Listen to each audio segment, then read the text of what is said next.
ओम शांति। सद्गुरु निराकार परमात्मा शिव बाबांकर शिव शक्ति पांडव सेना आदिरत्न आत्मिक संतान मानंकु हृदयर सहित ईश्वरीय शुभ अभिनंदन, सुप्रभात, सुस्वागतम। पुराण रे वर्णित अछि कि सृष्टिर समस्त प्राणी मानंकर प्रत्येक कर्मर हिसाब किताब धर्मराजंकर मुख्य चित्रगुप्तंकर पंजिकारे लिपिबद्ध होइथाए। जे उत्तम कर्तव्य करिथांती सेमानंकु धर्मराज सम्मानर सहित स्वर्गदूतंक सहित स्वर्गपुरी को पठेई दियंती एवं विकर्मी मानंकु तांकर प्रत्येक कर्मर हिसाब किताब चित्रगुप्तंक पांजिरु स्पष्ट होई दंड विधान करिथांती। तेबे सतरे कोन चित्रगुप्त तांकर खाता खतियाना धरी असंख्य प्राणी मानंकर प्रत्येक मुहूर्तर हिसाब किताब बसी लिखुथिले ना आउ किछि उपाय रे ताहा लिपिबद्ध हेउथिला। पुनश्च शास्त्र रे मध्य उल्लेख अछि कि कर्मर गति अति गहन, एपरि गहन कि कुहा जाए ए हातर पाप मध्य से हाथ भोग करि परिबो नाही। एथिरु स्पष्ट जे जेपरि कर्म जिए जेउ मुहूर्त रे करुछि तुरंत ताहा सही आत्मार भाग्य खातारे लिपिबद्ध हो जाए आपे आपे। कर्मर चित्र गुप्त रूप रे लिपिबद्ध हुए, जहा ना एई चक्षु द्वारा देखी हुए ना कौनसी जंत्र द्वारा। जहाकु कुहा जाई पारे कि चित्र गुप्तर पंजिका अर्थात कर्मर चित्र गुप्तरे लिपिबद्ध हेबा। जेपरि कुहा जाए कि अंतर्यामी प्रभु समस्तंकर अंतर कथा को जानी थांती, परंतु भगवान कहउछंती प्रत्येक आत्मा निज निजर कर्म अनुसारे फल भोग करिथांती। मु समस्तंकर अंतर को जानी कौन बा करि परिबी?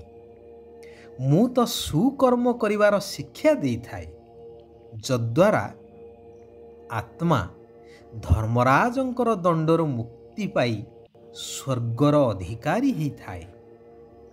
एबे सही प्रकृष्ट समय उपनीत, जेउ समय रे समस्त आत्मा मानंकर जन्म जन्मांतरर विकर्मर खाता चुक्त होई थाए।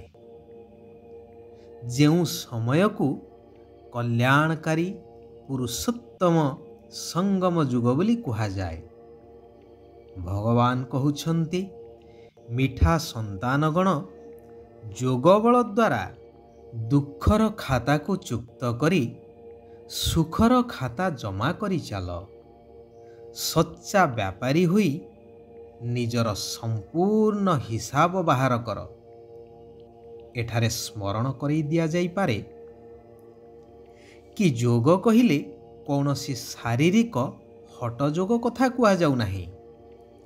एठारे भारतर प्राचीन सहज राजयोग कथा कुहा जाउछि, जार विधि हेउछि शरीर द्वारा कर्म करी मध्य निजकु ज्योतिर्बिंदु आत्मा मने करी ज्योतिर्बिंदु पिता निराकार परमात्मा शिवंक सहित बुद्धिर जोग को लगी रखिबा, जद्वारा आत्मा संपूर्ण पवित्र सतोप्रधान होई राजपद को प्राप्त करिथाए। भविष्य नूतन सत्ययुगी स्वर्ग दुनिया रे। तेणु देह सहित देहर सबु संबंध गुड़ी करू बुद्धि जोग तुटाइबा दरकार। सेथिपाई ମୋର ତ ଏକମାତ୍ର ଶିବ ବାବା, ଦ୍ୱିତୀୟ କେହି ନୁହେଁ, ଏହି ପାଠକୁ ପକ୍କା କରିବା ଦରକାର। କାରଣ ବର୍ତ୍ତମାନର ଏହି ମାୟାବୀ ଦୁନିଆରେ କେହି ବି ସତ୍ୟ ନୁହନ୍ତି। ଏକମାତ୍ର ଭଗବାନ ହିଁ ସତ୍ୟ। ସେଥିପାଇଁ ତ କୁହାଯାଏ ସତ୍ୟଂ ଶିବଂ ସୁନ୍ଦରମ୍, ଶିବ ହି ସତ୍ୟ, ସତ୍ୟ ହି ଶିବ। ଦେହ ଏବଂ ଦେହର ସମ୍ବନ୍ଧ ସବୁକିଛି ଦୁଃଖଦାୟୀ ଅଟେ। ଭକ୍ତି ମାର୍ଗରେ କେହି ମୋତେ ମାତା ପିତା, କେହି ବନ୍ଧୁ ସଖା, ତ କେହି ସ୍ୱାମୀ, ଆଉ କେହି ସନ୍ତାନ ରୂପରେ ମନେ ପକାଇଥାନ୍ତି। ସନ୍ତାନମାନଙ୍କ ପ୍ରତି ମାତା ପିତାଙ୍କର ସ୍ନେହ ଅଧିକ ରହିଥାଏ।